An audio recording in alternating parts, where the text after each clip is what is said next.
E nós está com câncer. Câncer está começando de 21 de junho até 22 de julho. E está pertencendo ao grupo de água.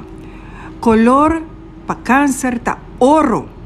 O amuleto tá usa estrela para atrair amor e saúde, câncer. O número de sorte tá 7, 21, 52, 3, 30 e Niápata 45. Câncer, aproveitar de cada momento para a situação que tá recibo feliz. 2022 tá ideal. Eta ano ideal para você reciclar do passado e seguir para diante. Botem hope sonho não que você vai lograr, pero será a porta do passado. Tenha boa vontade na alto e laga a energia positiva cobribo. Laga llenabo com força. Bolonhanha apoio e ajuda de boa família. Lo tem cambio nan grande e positivo de 2022. Éxito câncer. Palavra clave, estabilidade.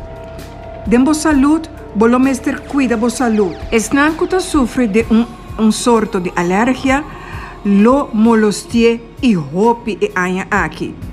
Falta de sonho, também tá algo que lo afeta boa saúde durante a luna de Mei, Juni, Julho. Bolo mestre pone bo prioridade na primeiro lugar. Bolo toma uma decisão importante. Turcos nota trabalho câncer. Bo mestre tem tempo para relax e aceita bo melhor remédio. Tende câncer? Dembo finanças.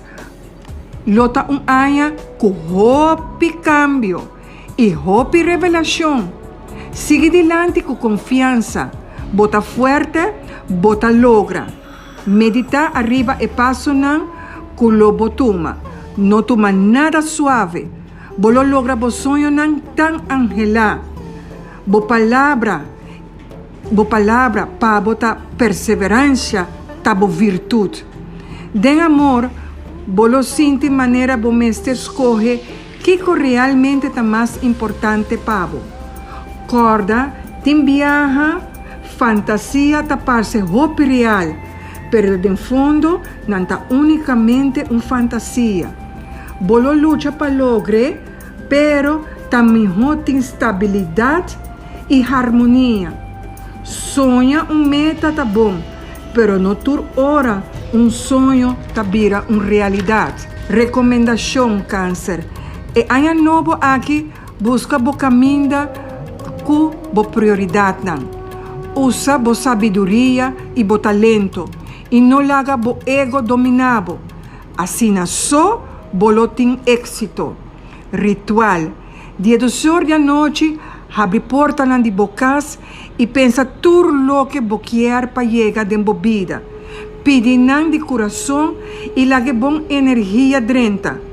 Vou por repetir o ritual aqui quanto viaja que vou querer, ora botin decisão importante para tomar.